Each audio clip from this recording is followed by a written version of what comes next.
Good afternoon. Welcome to Remaking the Economy, Building Solidarity Economies. I'm Steve Dubb, Senior Editor of Economic Justice here at Nonprofit Quarterly, coming to you from Boston on land historically stewarded by the Massachusetts Nation. For this webinar, which is co-sponsored by the New Economy Coalition, we'll be hearing from leaders in 5 cities, all from organizations affiliated with that group, who are building community ownership grounded in a solidarity economy in their regions. These panelists are Andrew Delmonte is Executive Director of Cooperation Buffalo. Gilda Haas is Senior Advisor and co-founder of LA Co-op Lab in Los Angeles. Gregory Jackson is co-founder and lead steward for Repaired Nations in Oakland, California. Maya Penn is an artist and a member of the steering committee of Cooperation New Orleans. And Felix Macaraeg is co-director of Beloved Community Incubator in Washington, D.C. A few notes. First, we're very excited to take your questions. Please enter your questions into the question box at the bottom of your screen, and I will share as many of them as I can. We will reserve the last 30 minutes of this webinar for responding to your questions. And of course, you're welcome to use the chat, but please put questions in the question box. Second, we will share the slides and recording after the webinar, so please don't ask, will I get the slides and recording? You will. They should be available by Monday. One last thing, this webinar is free, but producing it is not. So if you like what we are doing and can afford to support NPQ's racial and economic justice work, please consider donating to NPQ today. We also encourage you to join the conversation via social media with our hashtag, hashtag rebuild the economy. Thanks for joining us, and please complete the brief survey after the webinar to inform our work. And with that, we'll get started. And we thought we'd start actually with asking folks to put in the chat what is one word you would use to describe the solidarity economy, and then we'll talk about what the solidarity economy is on this webinar, of course, but we'd like to hear your thoughts about what the solidarity economy means to you. And with that, I think I will pass it to Maya. And Maya, you're welcome to look at the chat and see the responses that we are getting. Go from there. Thanks. Well, thank you. Hi, everyone. My name is Maya Penn with Cooperation New Orleans.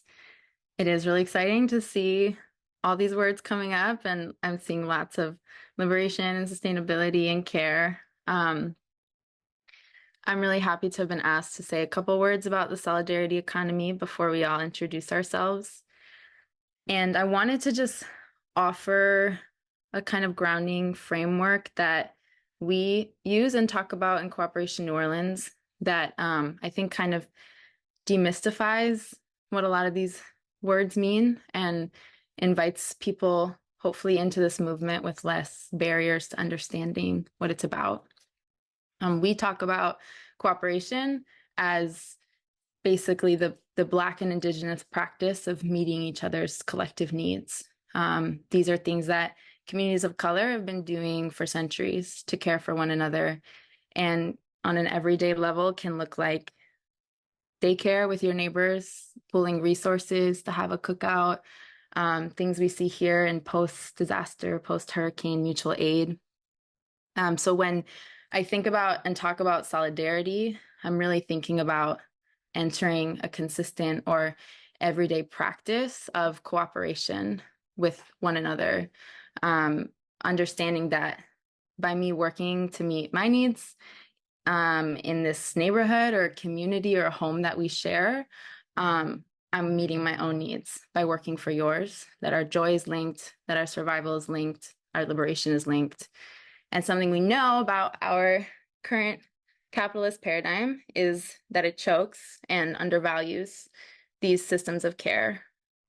And that is, to me, what this movement work is about, and what we're here today to celebrate and understand with each other is the translation of these Black and Indigenous practices around care into an economy that is for us, that is here to support and uplift us and not exploit us, that is people and planet centered. We have an economy right now that is designed to exploit the unmet needs of its workers and of our communities in order to stay on top and to thrive. That stays vital to our survival, but also out of reach. It's out of reach for us often as participants. So to me, solidarity economy is about using one another and our collective wisdom to really snatch the economy back, and using our collective wisdom and experience, making it really work for us, using all of these practices that are already inherent to us, that we already embody day to day with one another, to really make it a space where we own our work and get to thrive. So this space that we're in together feels really important to me to have these opportunities, because all of these things, when I came into this work, felt like such a daunting and tall and ambitious order. And I really loved the words and I loved the idea. But the question is how, and is it possible? And what I've been learning, and I'm like here today to continue learning and reflecting, is that it is possible, that it's not crazy or insane or out of reach, but that we need each other to share how it can be done and what structures we need to build and where we need to pour our energy. So I'm really excited to be here. And just to introduce myself and then pass it on to others. Again, I'm Maya Penn. I'm a steering committee member for Cooperation New Orleans Loan Fund. Our loan fund provides non-extractive lending to Black and Indigenous worker-owned co-ops in New Orleans. We also are working to create educational resources. We have programs to do that, like our Black Liberation Co-op Academy, but a lot of it is also about having these conversations with our neighbors, with our fellow workers, with our community members, and just doing movement work, just doing outreach, being in community with one another, having gatherings, starting art programs, and uplifting cooperative stories that are often not archived and overlooked as part of an essential part of our local economy. Beyond that, I'm an artist and I'm a maker, and I'm a part of a developing worker-owned cooperative for filmmakers of color to give gear and equipment and education and resources to people who are working to tell our stories. So thank you. I will pass it off to the next person to introduce themselves. Yeah, so Gilda, do you want to talk about LA Co-op Lab and introduce yourself and sort of how you've worked with unions and worker centers?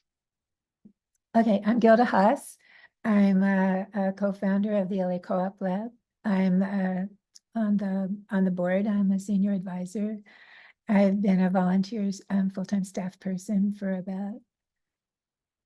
since 2015. And so I'm passing it on to the next generation as well I should. I want to thank Maya for her beautiful words and her beautiful self. She probably gets that a lot. And you might have noticed that I'm a bit older than her. So I thought I would introduce myself a little bit about that. I'm an urban planner, I'm an educator, and an organizer. And I started as a little baby urban planner in the 70s.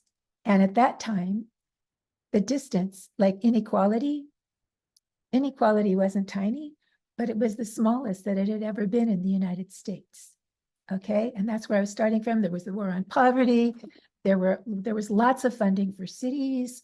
There was the CETA program. There was the WIN program. Women were able to get into, and African Americans and Latinos were able to get into jobs, into union jobs in steel plants, et cetera. And then pretty much almost the next day, everything went down. So I'm going to fast forward 50 years, otherwise Steve will kill me. Okay,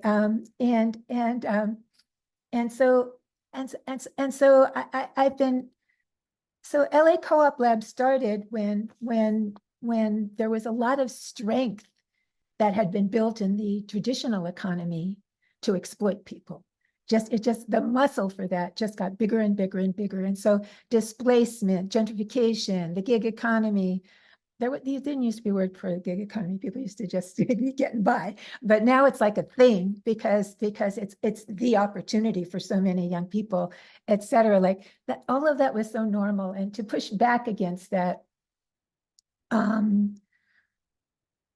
we moved towards cooperatives, so that people who've been excluded from benefiting from the possibilities of an economy, as Maya described, could collectively create their own opportunities and at the same time meet community needs. And that's kind of like what the LA Co-op Lab was founded on. And when we started, there was maybe one co-op in LA. It was in a worker center.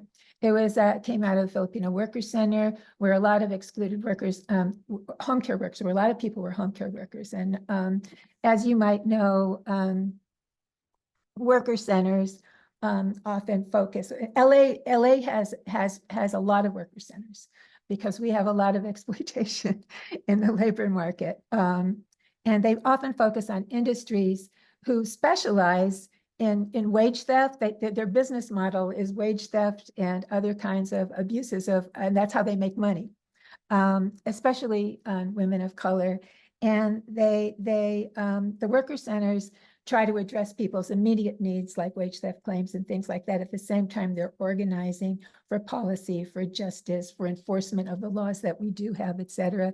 They fight and they win wage settlements. They organize for legislation. And then gradually coming out of the base, gradually out of the logic of this work, people have come to the conclusion we have to do some of this ourselves.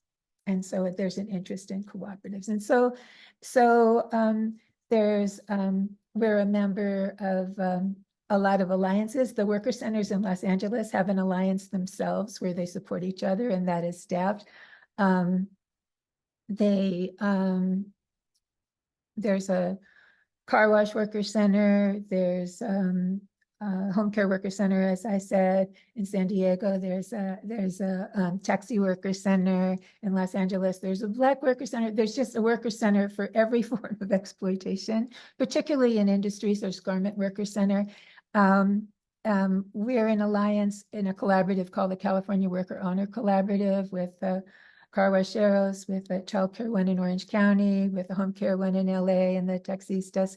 We even have incubated. This is not an area of our expertise, incubation of co-ops, but for this special reason, we have incubated a Radiate LA co-op, which is a model from the Democracy at Work Institute. But this is a kind of special LA one where it's a worker center that, I mean, it's a staffing cooperative, an immigrant staffing cooperative that supports the needs of the worker centers so that people can contract with the staffing cooperative to hire some of the best leaders that they've developed over these many years.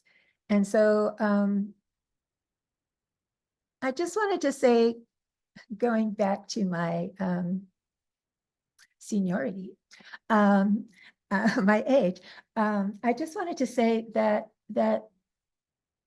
you know, like the LA Co-op Lab, most of the people who work at the LA Co-op Lab don't look at all like me. And I don't know, we had a happy hour and the oldest person there was 40 years younger than me, a clue for me. Anyways, I just wanted to say that most of us have organizing backgrounds. And one of the things that, you know, I told you this sad story starting out, how everything went to shit the day after I started working in this field and things started going down and inequality got enormous and everything like that. Well, one of the other things that happened is that organizing got even more brilliant.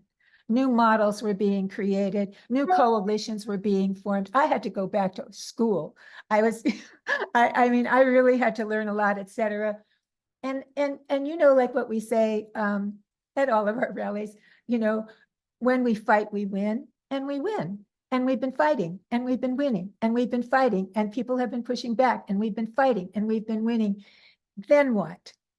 So what do we do with this wealth of genius that we built. One of the things that all of the people who are on this panel, we've come together to create these loan funds so that we can finance our dreams through shared principles in a financial cooperative called Seed Commons that I'm proud to be a part of. But to me, like the solidarity economy is this space where we can support each other in the becoming of our aspirations. And we have a lot to figure out together. And as Steve is encouraging me with his eyes, I will stop talking. Thanks, Gilda. That was amazing. We do need to fit a lot of people in. So I want to pass it to go from Los Angeles to Buffalo. So we've gone from the South to the West Coast back to the industrial Midwest. Talk a little bit about what you wrote in your article about, co-op organizing in Buffalo. And you had this wonderful phrase about doing for ourselves. So maybe you could touch on that too. Absolutely. Hi, everybody. My name is Andrew. I'm with Cooperation Buffalo in Buffalo, New York. I'm part of the founding team that designed and put together this cooperative development organization. We also consider ourselves the sort of facilitators and stewards of a shared resource network. So it's not just the folks on our team that come with the answers, but it is the folks who are creating and designing these co-ops that meet their own community needs, who then have a wealth of information and resources and relationships that grows the solidarity economy around us, right, all the time. And yeah, I think Buffalo's story is common to lots of the urban stories that we'll hear on this panel and in other places, right? Buffalo is part of the Rust Belt, so most of our economy several decades ago was factories that capitalists closed up shop and took their money away from when they found better places to exploit workers than the US. And so we were left with very little and left with not a lot of economic activity. And so much of the sort of culture of Buffalo, New York, and this is true throughout the Rust Belt, throughout the US, is right, this culture that we talk about in the article of doing for ourselves, right? We've got to build this thing that meets our needs because no one else is going to come in and do it. And while government spends a lot of time trying to find that big silver bullet solution, some company that they're going to bring in here to provide a handful of good jobs for a handful of people, well, those silver bullets never really come, or if they do, they don't really stay, and they don't meet the sort of root needs that we have in our community. And so, so for us, forming a sort of like central resource sharing network for folks working in solidarity economy models made a lot of sense. When Cooperation Buffalo got started, we, like LA, we had one worker co-op in Buffalo at the time. It was a bakery, which was the first worker co-op to emerge in Buffalo in something like 2 or 3 decades. And so they had to figure it out themselves, the 3 founding women who formed this bakery called Bread Hive, where they were going to get legal support, where they were going to get accounting support, where they were going to get financing for that business. And so we, part of our founding story was also leveraging the resources that Bread Hive managed to put on the table at their cafe and bakery and provide that to others. And since we've started, we went on to help a childcare business and the care industry, which has come up a lot already, to transition to worker ownership from a single owner. And we've also worked with a composting company that is trying to solve some of the, in their own small way, the massive climate issues that are a big challenge of our time. And also folks doing real estate development, right? But in a way that is trying to preserve affordability and build community wealth for particularly for the Black community in Buffalo, New York. That group is called the Mondragon Village Association, an ode to the Mondragon cooperatives in the Basque region of Spain. So that's a little bit about what our ecosystem looks like, but I think the main point I want to make sure I impress upon folks is just the way in which, as these individual enterprises grow, the strength of the solidarity economy is solidarity, right? So how are these individual cooperatives and institutions able to support each other, right? So our childcare cooperative provides childcare for some of the workers in our other cooperatives in our ecosystem, right? Our new cafe, the Healing Grounds Cafe, actually right now is making the lunches for the children at the cooperative daycare center, right? And so thinking about all these ways in which this economy can support itself, those are the things that are going to allow these small and micro businesses that are, very fragile on their own to be stronger together and to build something greater. And I'll stop there. Greg, could you talk about, introduce yourself, talk about Repaired Nations? And I know you, in your article, you wrote about how the co-op organizing work is rooted in ancestral traditions from Africa. And I think you even mentioned going to Ghana at some point. So, how does that, how are you drawing that through line in your work in Oakland? Yeah, thank you. Welcome, everyone. Thank you for attending. Happy to see some comrades and homies in the chat. So yeah, my name is Gregory Jackson. I'm a co-founder, lead steward of Repaired Nations. We like to call ourselves a Pan-African network of support and resources that catalyzes the growth of cooperative ventures for a thriving and resilient future. I know that by heart now because at the top of our meetings, we always make sure to remind ourselves what our purpose is. And partially how we make sure to root ourselves in African-centered traditions and culture is to make sure that the way we do our work is pulling from that side of things as opposed to the colonial side of things, which is more so less relationship focused, doesn't really make much space and time to like pray or have mindfulness during in connection during meetings. Very humanistic, wanting to be compassionate, both to ourselves in the ways that we have to deal with life, but also to everyone else in their ways. Really wanting to be like nature focused and have that be at the forefront, thinking about what our actions impact have on the earth, nature, and us to an extent, because we are also part of this ecosystem. And generally just trying to be holistic and uplifting like the food, the clothes, the hairstyles that we've received throughout the course of time, and that still you can find on the continent. Primarily what Repaired Nations does kind of breaks down into 3 tracks. We do conferences and exchanges, which Steve mentioned. We've gone to Ghana a couple times. We're going back this year, as well as Tanzania. And that's really important to us because we feel like we need to begin building relationships with others within the Pan-African diaspora, so that we can see where others are at, where there are commonalities, and ultimately like how we can mutually help each other get out of this rut that we've been in for the last few hundred years.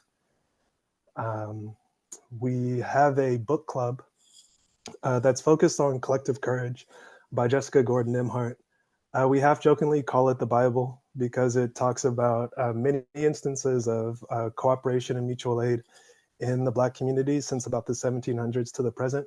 It's actually happening right now. So if you want to join in on the public portions, you're welcome to check out our Instagram, repaired.nations.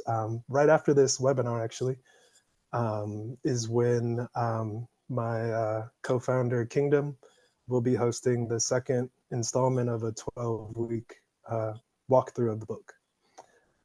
We also, similar to Gilda and many of the others on the call, are a part of the Seed Commons Revolving Loan Fund, which is a network of technical assistance providers across the country.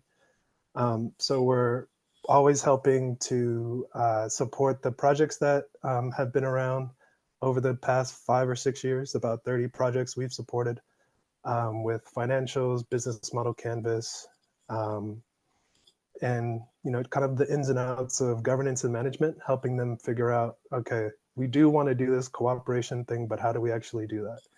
What does it look like in practice? And the last program I'll mention is our work-based learning program, which invites youth and young adults to go through a 9-month course where they're able to attend the book club with some back-end support, attend a incubator simulator course where they simulate how to start a cooperative together and then get placed within a local cooperative for 3 months. And we thought that was really important because, like,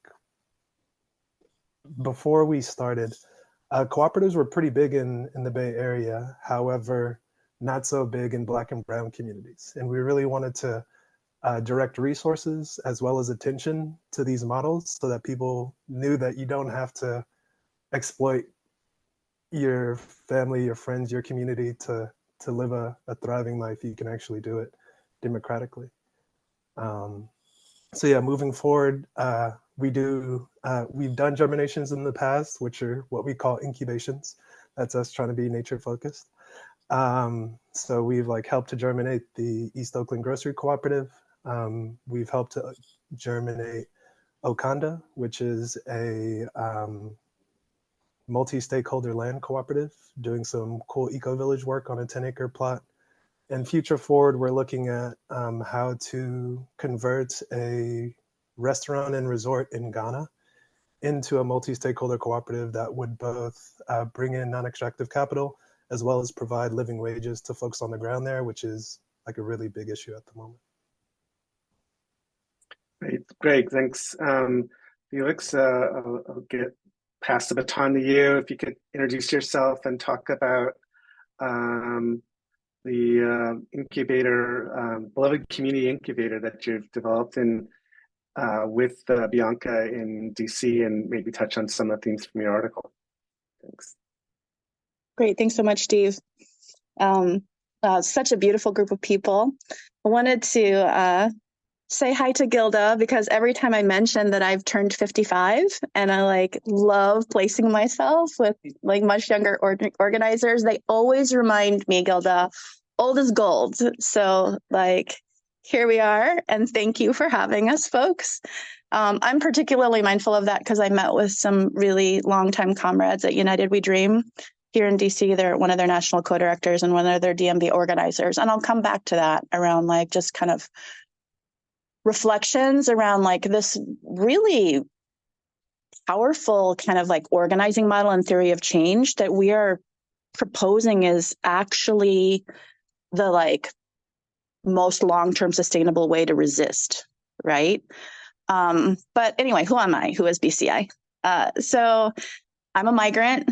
I'm a child of the Filipino diaspora. We fled the Marcos dictatorship in the 70s. And so my family came here to the United States with 5 kids, no access to capital, no generational wealth, and we bounced around among different family members before we actually ever owned a home. So it was a long time, you know, and part of my experience, like growing up, speaking like 2 different indigenous languages before I spoke Tagalog, and my mom was an English speaker, and coming to the United States was like this huge culture shock, not just of language or like race, but the fact that I was like wrapped in an entire village from when I woke up to when I went to sleep at night. And that like a community of care was just a part of like the air we breathed every single day, you know, and that like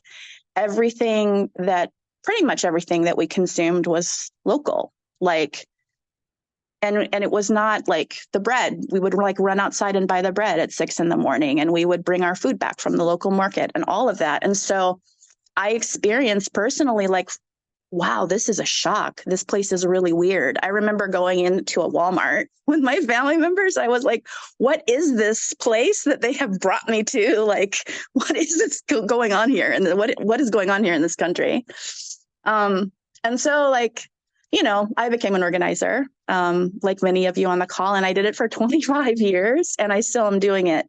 But I think like somewhere right before the pandemic, you know, after like having run like power building, base building organizations, having to gotten to like come up with Eli Fagali at New Economy Coalition through the Tennessee Immigrant Refugee Rights Coalition, organizing in really hard turf, you know, like having to seeing comrades in the like migrant rights movement, like Shan, pop up in this work. There comes a point when we're like, you know, traditional models of community organizing are not closing the wealth gap.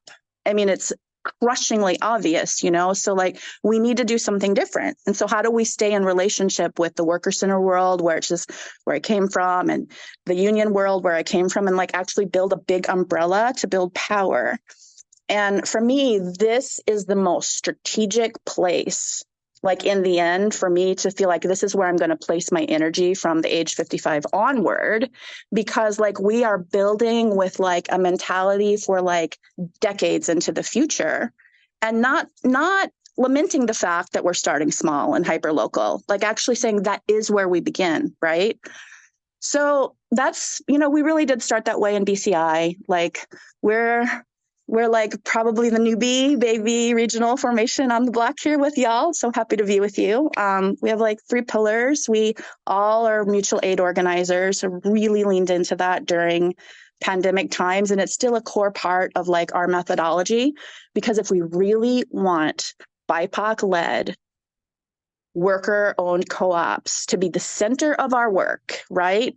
It requires very deep accompaniment. There has to be a mutual aid plan the whole way, because we as an incubator cannot meet all those needs.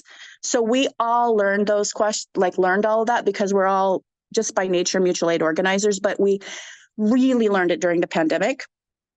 And so that's really important. And it's really like, that's always been a part of co-op organizing. And I think that that's really like important to know. We are a movement organization. So we are now, what do we wake up in the morning and say to ourselves about who we are? Like, Gregory, that just makes so much sense to me. Like, we have to pray ourselves into existence. We have to like repeat it over and over again, because what we're facing is racialized capitalism.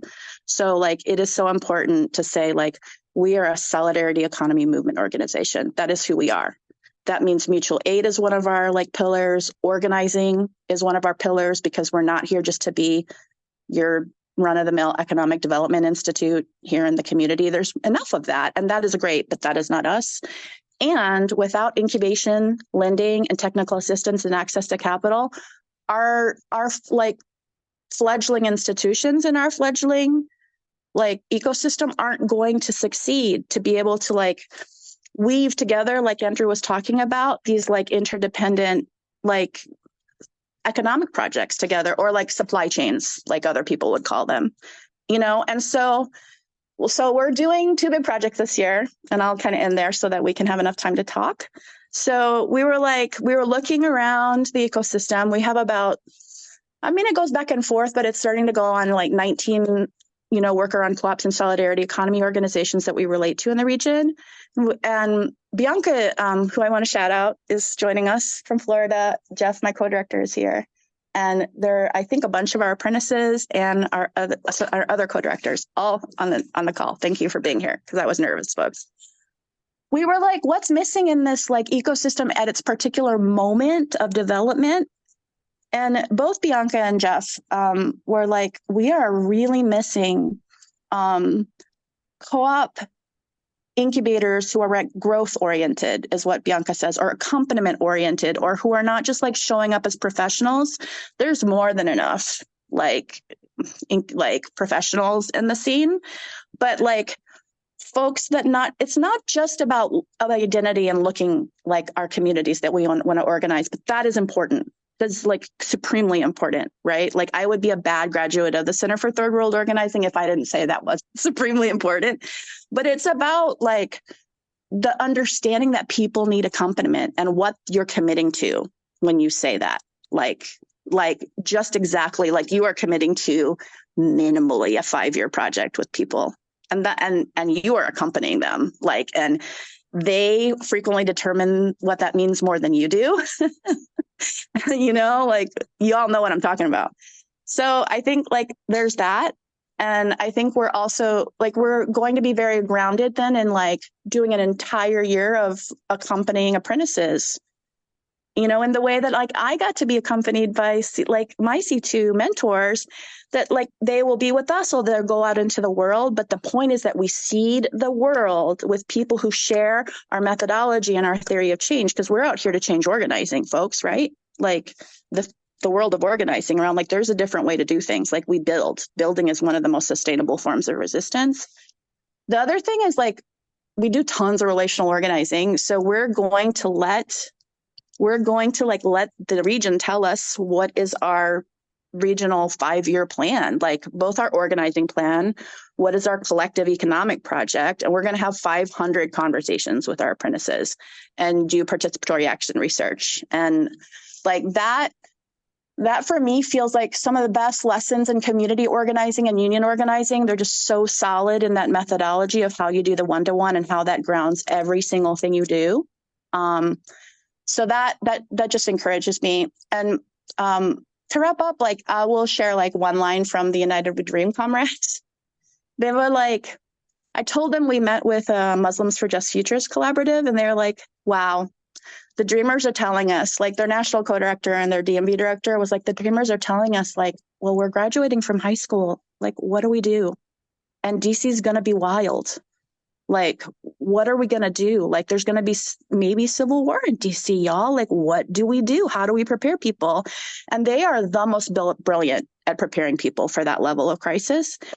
And they're so visionary. Like, I always ask them, what are y'all planning? And they were like, I was like, well, let's build. Let's actually set the seeds to build, because that is the best resistance. Like, we have to build our own thing. Like the kind of rights abuses that we may see coming up this year for people as workers, like we can fight that, but why don't we start to create our own enclaves where we can actually take care of us? And they were like, bet, let's come back and do that. Thanks, Felix. That was amazing. So I thought I'd start with a few questions that we worked out, and then we'll get to some of the audience questions. I'll try to work those in as we go too. But first, and you were talking about building, Felix, so I might throw this back to you to begin, and then others can jump in. But how do solidarity economy businesses develop viable and sustainable businesses, to actually, build something that will hold? Sure. Okay. So again, throwing the love to Bianca and Kristen, who is on this call. Bianca and Kristen started our first co-op in a little neighborhood, like with a small group of people who were like terrified about the raids that were happening in DC during the Trump regime. And everybody is already talking about this, so they went out and they listened to people. And then, I would say like, and they had two folks, they had two organizers really dedicated, like they were the power team. It was great. Like they worked on the business development at the same time that they worked on, and all the skills there at the same time that they worked on the human development and the leadership development piece. And we continue to do that to this day. It is a credit to the foundation that those two laid. That Dulce Hogar is like now almost 100% fiscally independent of us after 5 years. And then in a few of the years, they're going to have like all the conflict resolution skills and all the like the HR skills to be able to fly. And then maybe they're going to franchise, like the dream. And I guess I would say like the investment that it takes to do that. And they're going to have paid off their first loan. Yay, Seed Commons. Thank you. And yay to Dulce Hogar that let us like experiment with them. But like, I would say that like, it cannot be underestimated, like the lessons of emergent strategy and how much, if you pay a lot of attention to the hyperlocal, then how fast you can go later. But like the whole go slow to go fast thing is so important. And that like the fact is also we're a worker self-directed nonprofit. And I know many of us here on this call are. We actually have to go through the same pain of like, how do we manage our inevitable conflict to like govern together? So we do not trivialize the real human pain of like actually learning to have to do the thing that like this country has systematically robbed people of. They don't want us to be able to self-govern, and as a co-op, we have to go through it ourselves. And like, so we're not like, why are you guys fighting about that? Like, we're like, how do we, help you solve this? And it's still, it's still a thing. Like we get to co-learn with Dulce Hogar how you self-govern in a way that we don't like prevent ourselves from actually doing the work that we are called to do. Great, thanks. I don't know if anybody else wants to jump in on that question, but I'll throw in also, what is the ecosystem? Because you guys are all basically building, regional solidarity economies. What is the ecosystem that is needed to support the cooperatives that Beloved Community is developing, but also, community land trusts and other forms of community ownership that sort of, gives this broader vision of a solidarity economy. So anybody want to jump in on that?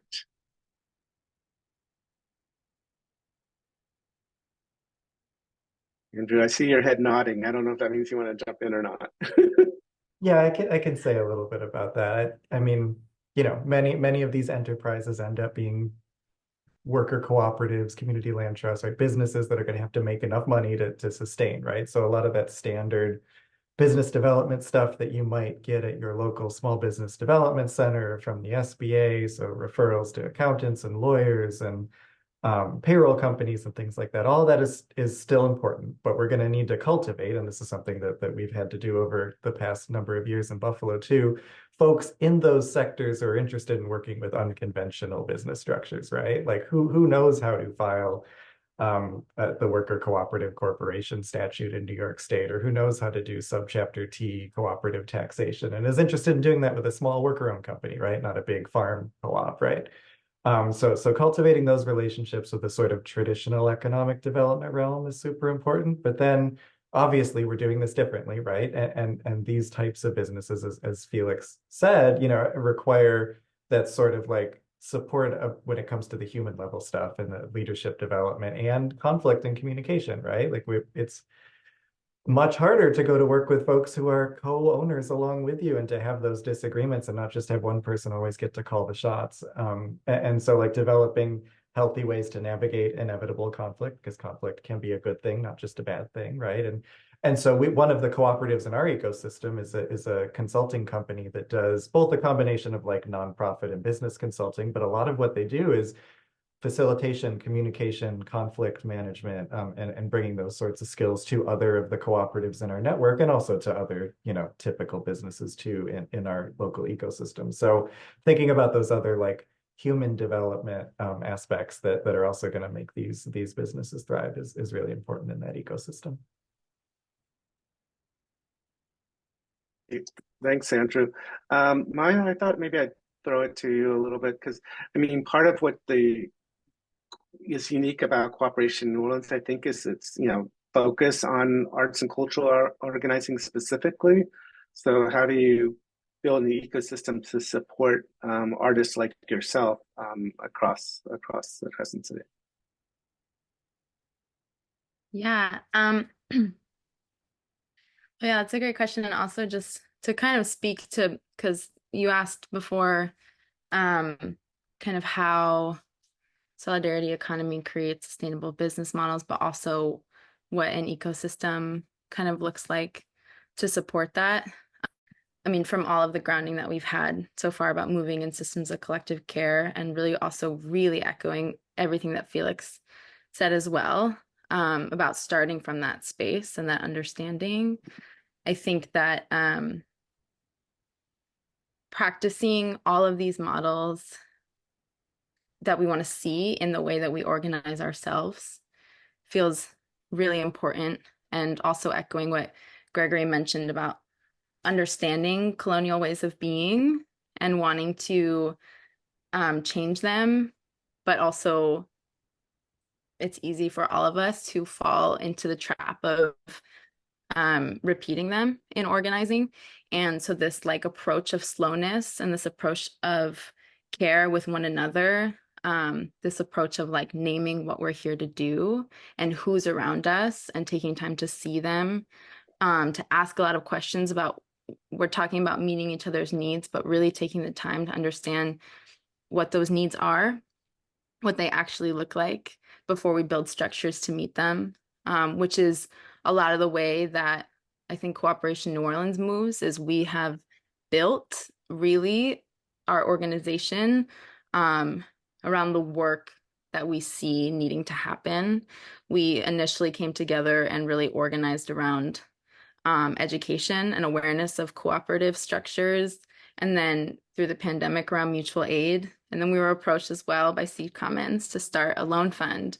And we continued to teach ourselves and check in with ourselves and slow ourselves down as we went, and to see what was emerging around us and what existed around us, to know how we were to organize, understanding our capacity, trying, always continuously trying not to adapt the hustle mentality, this colonial systems that exist that tell us like, I want it now, and we should push ourselves past our own points and limitations to meet this need for other people, because the need that we're meeting is first for us and our communities and for ourselves. And that's where the solidarity really resonates, is I'm meeting your needs and I'm meeting my own in the same process. So I wanted to say that because I think it comes up for me a lot as someone who's doing this work and also has to also have a bunch of side hustles and is still directly engaged in these systems. And like, that's a real thing. And I show up in that way, and that's okay. And I accept that about myself and all the other people I organize with. And just thinking about echoing what Felix said as well about, like I've been referencing a lot in my head, sort of, I've been thinking about history and oral storytelling in my family. And I've been thinking about like, I didn't know my paternal grandparents really at all. But I also, the stories of them and their lives like also belong to me, and that my access to them has been through my aunt, who has logged every single thing about them and the country they lived in and what it was like, and has really created them for me. My memories of them come from her. And I've been referencing that in building cooperatives and in accompaniment and in all of these ideas where it's like, we know these things belong to us. We know they're inherent within us, and we need each other to help unlock pathways to them. And that is part of challenging these oppressive structures, is unlearning this idea that we are alone in this economy and that we are alone in our quest towards survival. So that's huge for me in these questions about like sustainability, and also unlearning the idea that business excludes humanity, the economy excludes our humanity. This is why I talk so much about these things from this grounding, is because this is business. Like the words I'm using are not unrelated to our economy. They are the driving force of this work for me. And then just to speak, I did not answer your question at all, Steve, but just to speak quickly to, you know, arts and culture, and like we do a huge part of the reason that shows up so much in our work is because of the context we're working in. New Orleans is carried by culture bearers. It's carried by arts and culture. And I think that it feels sometimes like so sacred for them to intersect, because culture and art move people on a fundamental emotional and spiritual level every day. We're consuming it all the time. We're practicing it, especially here in New Orleans. And there's something really beautiful about engaging people in their joy and in their natural and most natural expression of culture, that we get to land in that place together, to sort of like work from that place of joy. I think working from a place of joy when we're talking about reclaiming the economy has really changed the way that I approach this work, because I have always come into this work from a place of grief and rage and desperation, from a place of like looking at people around me and my community and circumstances and wanting so desperately for it to change. So I think Cooperation New Orleans, like we have talked about joy, and we do talk about joy and the luxury of time and rest as part of the vital needs that we're wanting to meet, right? Like food on the table, rent, housing, all of these things we have to secure for people, but like we want the whole bag. We also want the joy, and we want ownership of culture and expression. So one of the projects we're doing, which is called Cooperation Gumbo, has been about going into, like right now we're working inside of 3 different neighborhoods, but just going and actually recording and documenting stories, oral stories, of cooperative histories, of cooperative marketplace specifically is what we're working on now, but just any story that feels like it lives in this space, going to existing cultural events and just documenting the expression of culture and beauty that is everywhere here, and working to translate it, to bring in other artists later in this year to help translate it back to people as some sort of exhibition, but really to create an archive of these stories that are underrepresented, but absolutely everywhere. And yeah, it feels really good to cooperatively use a tool that lives in a space of joy to communicate the urgency that we feel in doing this work. Great, thanks. That was amazing. Gonna move on to a question about, network building and organizing. How do solidarity economy activists join forces with labor unions and other social movement groups? And I'm going to add to this a question from Nadi Linares, which I think is related in the question box. How much, is, what is the role of national networks? Obviously, New Economy Coalition co-sponsoring this series and this webinar, and what is needed to bring more tangible experiments of solidarity economy organizing around the country. And Greg, I think I'm going to throw it to you first, and you can talk about it in any way you want, and then I'll go to Gilda, and then I'll open up. So. Okay, thank you, Steve. And peace, Nati. So groups like NEC, New Economy Coalition, Seed Commons, I think are really important because they help to provide strength in numbers. And there are just like some things that go better when folks can see like, oh, there's like 200 organizations plus all the people in those orgs. Oh, that's a lot of people. Like, this is something I should get behind. But I also think that like social economy activists can join forces and do join forces with others oftentimes because we're seeking to solve economic or social problems through cooperative means, as opposed to extractive means where, rather, like an example is, rather than having a check cashing place, you have a credit union.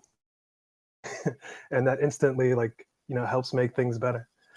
And just to add a little bit to the questions that were added before, I think one of the key things needed for cooperative democratic ecosystems is non-extractive land. Like, from my perspective, that drives up the cost of everything, because if some landlord arbitrarily decides to increase the rent 2% per year, that gets passed on to the business, which then gets passed on to the customers, and now everyone's squeezed. But imagine if there was just a fair amount that was charged to pay for costs, and no extractive, okay, I'm trying to put X amount in my pocket. That would bring the ecosystem a far way. Okay, I'm done. Thank you. Great, thanks, Greg. Gilda, you want to talk a little bit about maybe alliance building and labor unions in particular?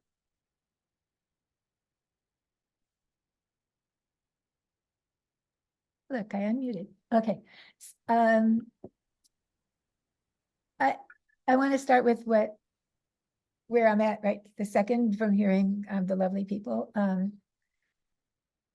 in terms of what we need, what it means to a company. Okay, what it means to a company, with knowledge. I mean, you can't just give knowledge. You have to listen, but also you have to approach every situation with open minds and open hearts, and then you'll learn something, and then you'll be better at what you do. You have to approach this with patience And that's important about capital, and that's important about humans and institutions. You have to approach this with patience and persistence, and have faith that, that we're going to get to the beloved community together, that we are going to accomplish this. And what it's going to look like, it could be a million different things, because those million different things haven't been given a fair shot. And having said that, I wanted to also say, because we're a very small organization, and there's maybe hundreds of people in LA that are in co-ops, not thousands. I wanted to say that scale matters. Scale matters. It matters, ultimately matters. And not just the scale of your stuff. The scale that matters is the power of these ideas and how available they are, and how much food. Like during COVID, we have free office hours. During COVID, our office hours tripled because people got it. They were pissed. They didn't want to go back to toxic kitchen culture. They didn't want to go back to exploitation, stuff like this. They also were laid off. They had time to talk to us, things like that, and co-ops came out of that. And we met people that we wouldn't have known. I was very surprised when like 20 strippers showed up on our free office hours, and they had organized a union. They were forming a cooperative. They had driven their exploitive boss into bankruptcy, blah, blah, blah, lots of things. A co-op will come out of that. But scale matters. And what I wanted to say about that was, what if you have that? And so I'm thinking about, of course, Mondragon that everybody points to, but I want to point to it in a different kind of a way, in terms of what inside of that matters. And so we know that this region in the 50s and 60s, when their co-op story starts, that it was the poorest area in Spain, and the poorest region in Spain. Why? Because it was a Basque region. It was hated by the dictator that had been in power for decades, and they were on the losing end of a civil war for justice. So it hurts when you lose those wars. There was lots of ramifications of that. They were excluded was a polite word. Okay, so when they started the co-ops, they had these tremendous principles of internal solidarity. So we have a big company like Mondragon made up of lots of cooperatives, where the typical distance between the lowest paid worker and the highest paid worker is 6. That someone doesn't make more than 6 times typically the lowest paid worker. So an entry-level person and the top person, et cetera. That makes a huge difference. Why does that make a huge difference? Because in the United States, the distance is somewhere between 1 and 400 in a company of an equivalent size, okay? And so what difference does that make just in terms of do the math? If you're not spending millions and millions and millions of dollars for one guy to have a mansion and a boat and a whatever it is, and can't even, his descendants can't even spend all the money that they're getting, is that you can invest in other things. And Mondragon has done that. They invested in colleges that are cooperatives, that teach people how to start businesses that are cooperatives. They've invested in R&D that serves the workers so that they can be more productive and more competitive in the world market, et cetera. So they've done all of that. So they have this internal solidarity that's based on principles. They have practices like an assembly of all the cooperatives, of all the 100 cooperatives every year, where they make decisions together, et cetera, et cetera. And that's where other solidarity comes into play. So when the Electrodomésticas first cooperative, that like maybe 2,000 workers, was going out of business, all of the cooperatives that were members of their alliance voted to take pay cuts so that they could invest in the company. And then when that didn't work out, they managed to place them in the scale that they had in other cooperatives. So to your question, when we work with worker centers, we're borrowing we are accompanying their scale, their depth, the decades of organizing of thousands of people they've had, the relationships they have with other worker centers, the relationships they have with legislators, the relationships they have. So we're just contributing our part. We are accompanying with them with our knowledge about cooperatives. We are accompanying them with our access to capital. We are accompanying them with our open hearts and minds. And then we learn a lot. And so do they. And that's enough. Thank you. That's great. Thanks, Gilda. So I'm going to there's lots of questions from the audience, so I won't get to all of them, but I'm going to try to get to at least some of these. So one question was about the role of philanthropy, and how can philanthropy be in solidarity with partners to foster a solidarity economy? What does that mean in terms of kinds of grants, impact investments, or other activities that would support the ecosystem? And recognizing that the how and having shared values matters. So anybody can jump in on that. Important question.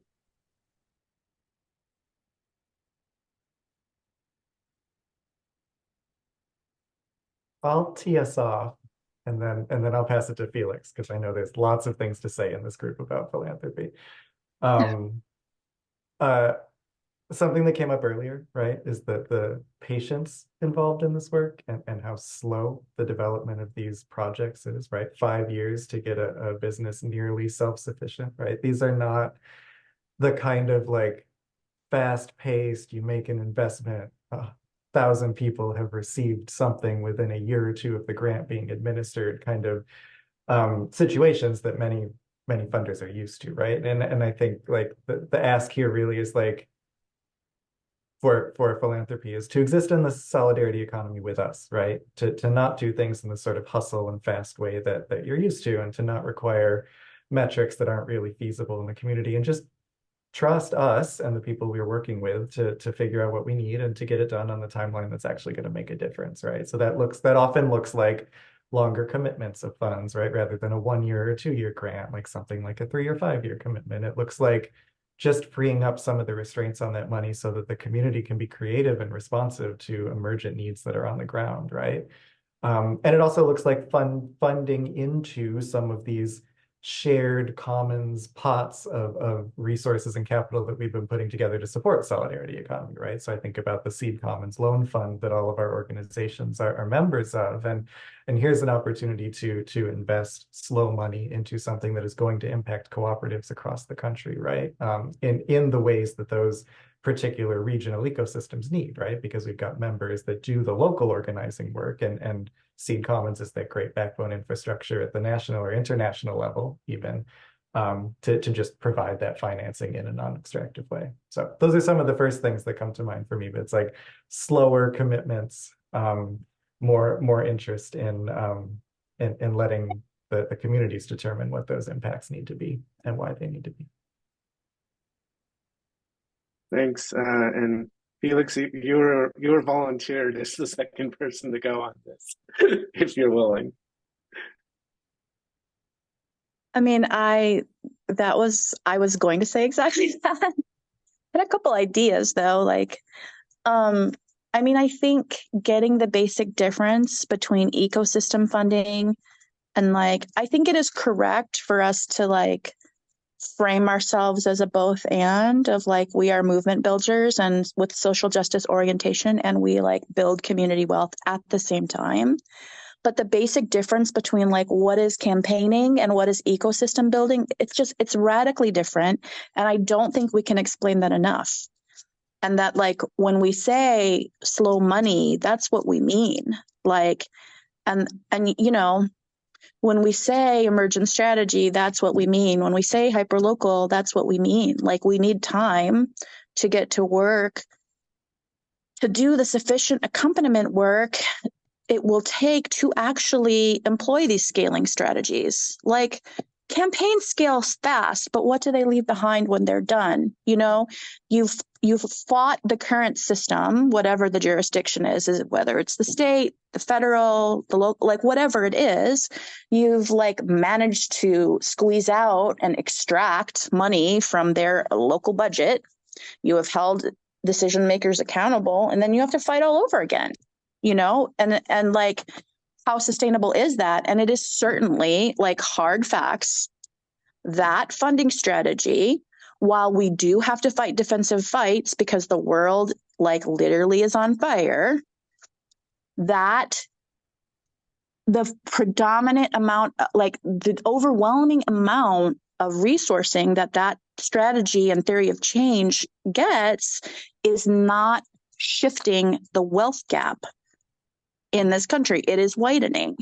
I am not saying we are the silver bullet, but like, unless we start to actually build in the shadow of empire and are resourced to do it and create our own protected enclaves and interweave them and do all those strategies to scale, like building big co-ops, like the 1,000-member worker-owned care co-op in New York, or franchising, or weaving supply chains, we don't even get a start. You know what I mean?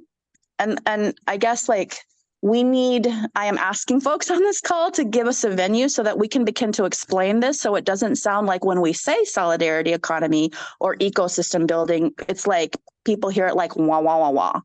And you want to go listen to something that makes a lot more sense to you, like traditional campaign organizing, right? Like, we need the time to get to explain what this methodology is. And it's actually it's not different from like what I grew up living in, like a small village in the Philippines, like that whole way of life. Like we need the patience to be able to like slowly build that and reclaim that and build on the history. That like, the history of co-ops is Black history, period, end of sentence. And it is here in the United States. And like, also like, I am really, really interested in our own movement taking on, like deeply taking on what it is in our own local ecosystems, like the legacy of anti-Black racism and racialized capitalism here in the United States. And what do we have to do to look at ourselves and like internally examine and figure out how to move forward? And that's particularly relevant in a city like DC, formerly Chocolate City, like, how do we support that? And how do we build, like, it is not easy. It is not easy to build a principled multiracial movement that centers BIPOC folks. It is a hard thing, and like I feel like one of the most grounded ways is to figure out like how our loan funds take on anti-Black racism and move that forward in our local communities and actually figure out the nuts and bolts around how to make our loan funds happen, so we don't replicate the same like shitty patterns of lack of access to capital, and that means we go slow. Like, we build and we go slow, and we build and we organize the infrastructure to make sure that we are building the world that we want to see. And I mean, it really means we go slow, right? And it like for our loan funds to look like reparations. Thanks, Felix. I'll throw this out there since we're talking about philanthropy, I'll just, there is like roughly, a foundation corpus of, $1 trillion or something like that, right? Most of which is invested in the stock market or private equity or other, even hedge funds, what have you. Are any of you like in conversation or thinking about how to, to access even a sliver of that money as investment capital? Anybody want to? Gilda, I think you're going on. No, I mean, that's why we're a member of Seed Commons, because we have, people we have thrown down together so that such a thing can be created. and stuff. And so that such a thing can be staffed, and so that we can do what we're good at, and so that we can share that, et cetera. And I think that's really important. And not one to not share my musings of the last 5 seconds. I'm trying to keep this on the positive. I really appreciate so much being together with these others, with the beauty, sharing and upholding the beauty of where it is that we're going and what it is that we're doing at the same time. When I've been alive for 73 years, as I might have mentioned, and I feel, I don't know, think if it's just social media, but it just seems like there's violence and wars just popping up everywhere. And to be grounded that cooperation is natural, cooperation is First Nations, cooperation is entire continents built on that. You know, that's really important for me. And it's really important for me as someone who's the child of people who desperately were escaping fascism at a time when that was lethal, as it is now. That specter of the possibility, it's so hard for Americans to imagine that we could be that. And not metaphorically, that's a fascist thing to say, that's a fascist this, that. No, I mean actual reconstruction of the way that we are organized as a people and stuff like that. And I invite everybody to join the kind of thinking and work and love that is going into this kind of work, because it's the only way that we can push back against that. There's a tendency to bring out the worst in people who themselves are oppressed. And we just have to, I mean, I feel like, you know, I just have to do better. But like, I just embrace all of this and everyone who's seeking a better way. Appreciate that, Gilda. So I'm going to shift gears. This may or may not be, but going to another audience question. Maya, there's a question directed to you, so I thought I'd ask it. And it says, how do you think the culture shift can accelerate to bring more culture workers and artists into the solidarity economy, not only in what they create to shift consciousness, but how they live and contribute to these movements? So any thoughts on that question? Yeah, it's a great question. I am asking myself all the time. But I think coming back to this space of like, I mean, with all economies, like with the arts, with here another one is just like hospitality economy and the restaurant industry and all of these separate industries. Like I maintain that with all of them, pointing people to existing practices. And I think with the arts, it's not easier, but for me as an artist, I think I connect with this idea. We're already collaborating so much with each other out of necessity, but also out of just that's part of the practice of many different art forms. And where Studio La La La, where our film cooperative, like really, where the idea for it really started and where we got really inspired was wanting so badly to create film and to be in that industry and not feeling like we had access to it, and having a story that we wanted to see on camera and not having a camera, you know? So because of that, what happens is I have to reach out to someone who does have a camera initially, right? And I have to ask them every time if I can borrow it or if I can use it. And this kind of like doing that alongside getting involved in solidarity economy work, I think our thinking started to shift into the space of ownership, but not just like ownership of stuff, ownership of cameras and gear, but just feeling that we could be inspired by an artistic practice and from beginning to end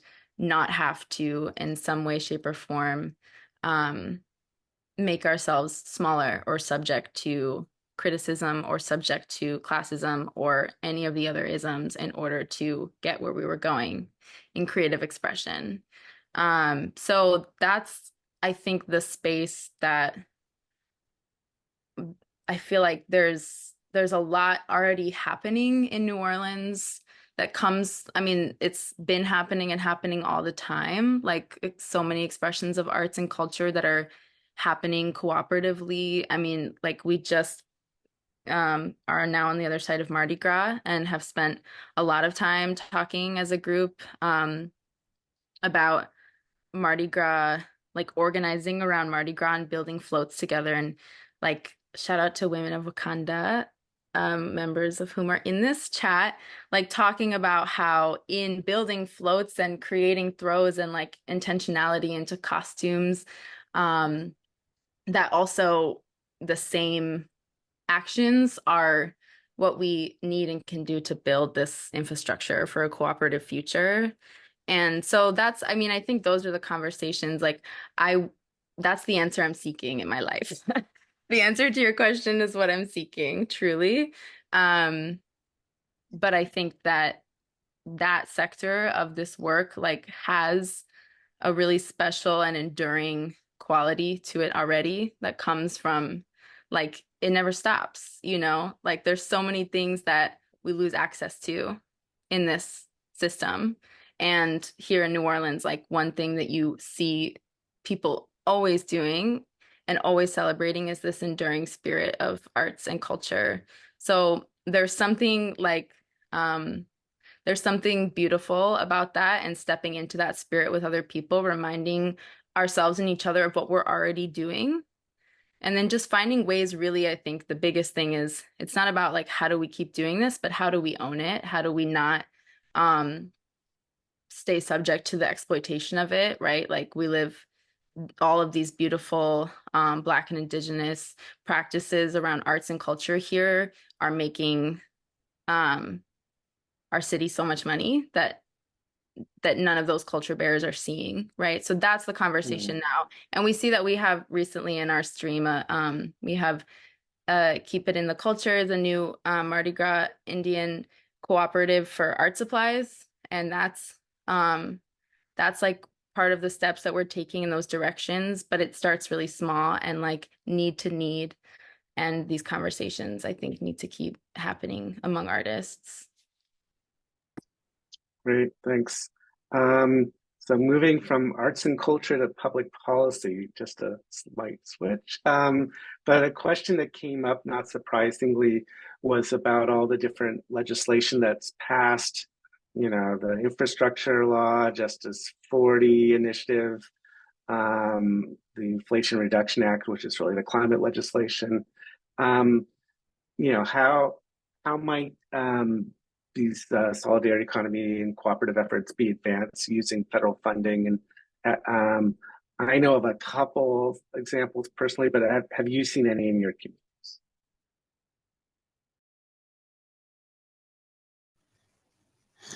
I'll say briefly that I've seen the Black Cultural Zone Collaborative and CDC use state, federal, and local money towards helping to build a housing development and art hall that's coming up. So that's one way. The thing about federal applications is that it tends to be a lot of work just to get a maybe, or or you're working on the chances and not really sure if it'll happen. So that's something. Personally, at Repaired Nations, we've been working to get our apprenticeship program registered on a state and federal level so that we'll have another revenue stream to expand the program and fill in a funder that's going to be sunsetting soon. Thanks. Let's see, another question. This one might be for, oh, go ahead. Somebody else wants to go ahead? Yeah. Do you want to move along to the next one, or do you want another thought on that question? You can jump I in, can, it's I fine. can, sure, I'll jump in. Well, I think 100%, like we should try to like fight for that and expand the pie. Um, I wanted to have like I have a different thought about like when we were organizing around comprehensive immigration reform back in the like 2010s, 11s, and 12s, like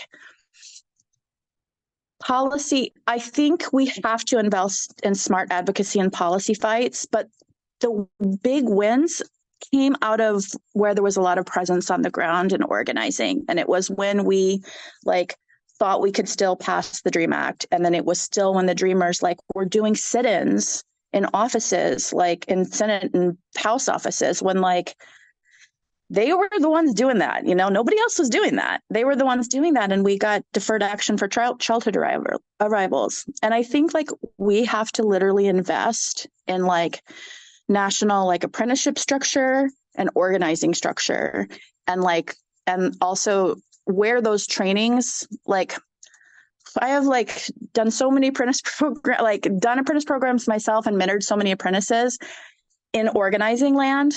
We never taught people the money, you know, where we like actually, we have the infrastructure there through Seed Commons, through NEC, through US Federation of Worker Co-ops, where we train our people and we invest in our people so that when we do get those wins, there is like a directly impacted community on the ground that can make sure they stick, and then we can defend them and expand upon them.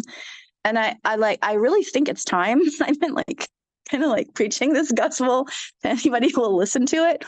But I really think it is time for us to do that, because like, I just think it's only going to go so far, you know, and I think that without like serious field capacity for us to train organizers in a particular methodology, like we kind of like recently came to the thing, like, you know, when you come to like work at BCI, like you got to go learn the money. You got to learn the money. And I remember it was 1999. It was hot. It was in Virginia. I was knocking 100 doors a day. And Rinku Sen came to walk with me door to door. And the two things I will remember that she always said to me were, Felix, stop leading with paper, lead with yourself, and spit out your gum. You're nervous and you're chomping your gum at people. It's obnoxious. I was like, oh, I need to be more self-aware as an organizer. 100% of this is knowing yourself. Be connected with your somatic practice and your body and all that. And Maya, you just remind me of that all the time, that wisdom. And then the other thing, she was like, you have to understand the money. Who, like, we're sending you out into this nonprofit industrial complex, like, and organizing the state of organizing it is. And if you don't understand the money, that's power. You don't run the organization. Don't let yourself be like a program person where you don't actually get to just like run your own freaking organization and understand how it works.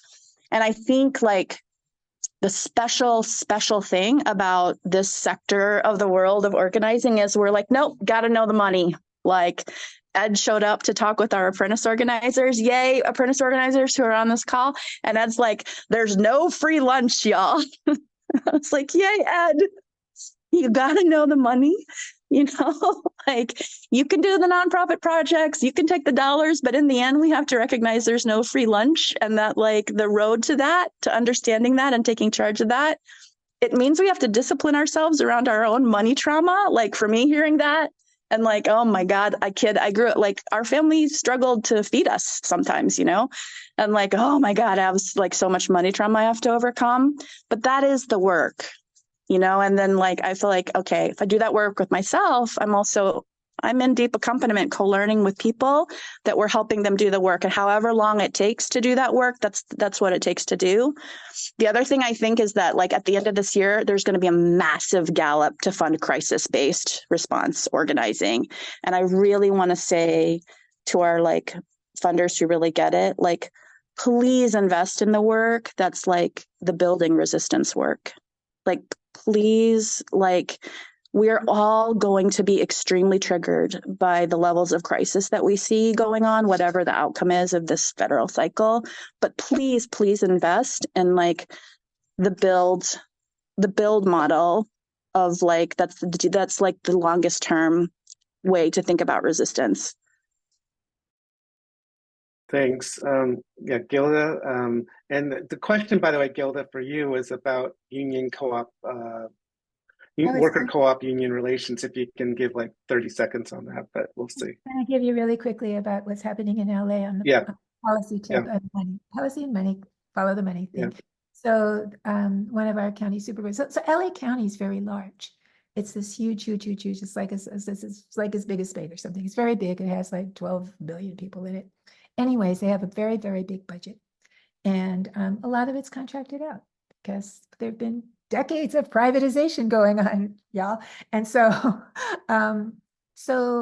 we're one of the supervisors introduced a motion to support cooperative, created a Office of Economic Opportunity in the county that has a cooperative initiative project that's just starting. And so we're just starting as a group of cooperatives that are part of a small business alliance for equitable communities, that we're just starting to educate their staff about like what the cooperative ecosystem is in LA, et cetera.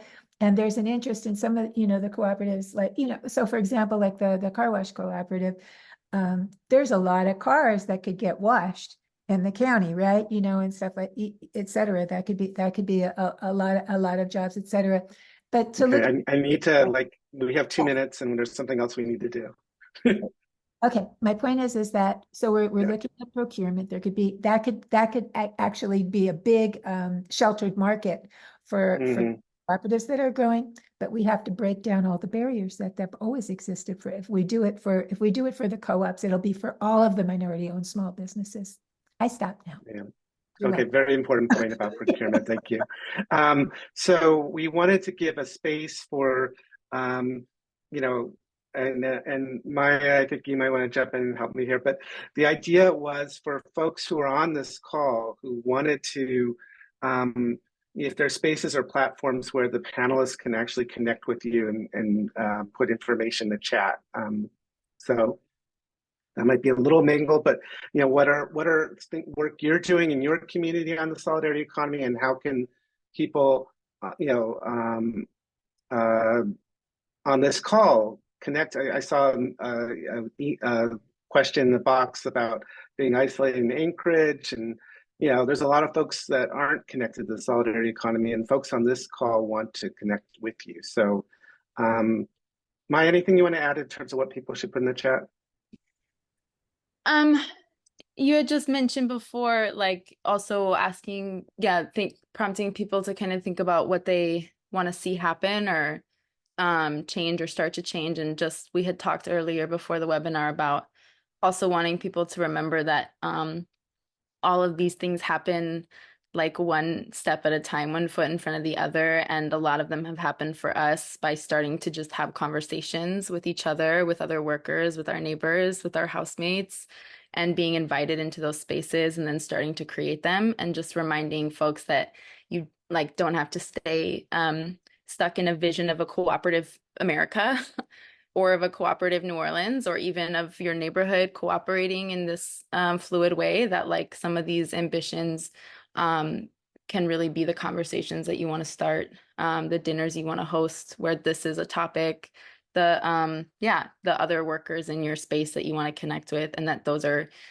huge pieces of this, and we're doing that all the time, slowly. And Felix wanted to say something, but I don't know if we have time, so. Sorry. So I want to go to the last slide, and has everybody's contact information. I want to thank our panelists, Andrew Delmonte from Cooperation Buffalo, Gilda Haas from LA Co-op Lab, Gregory Jackson from Repaired Nations, Felix Macaraeg from Beloved Community Incubator in Washington, D.C., and Maya Penn from Cooperation New Orleans. And thanks to all you for your excellent questions and comments in the chat, and hope we did justice to as many of them as we could. And please do stay in touch. And thanks so much. We will, 2 other things I'll mention. One, there is an evaluation. Please do fill that out. That does inform our programming. And also, it was in the chat earlier, but we do have another webinar coming up in the Remaking Economies series on policy from the Movement for Black Lives. That will be March 20th. So basically 4 weeks from now, same time, 2 p.m. Eastern. Thanks so much again to everyone.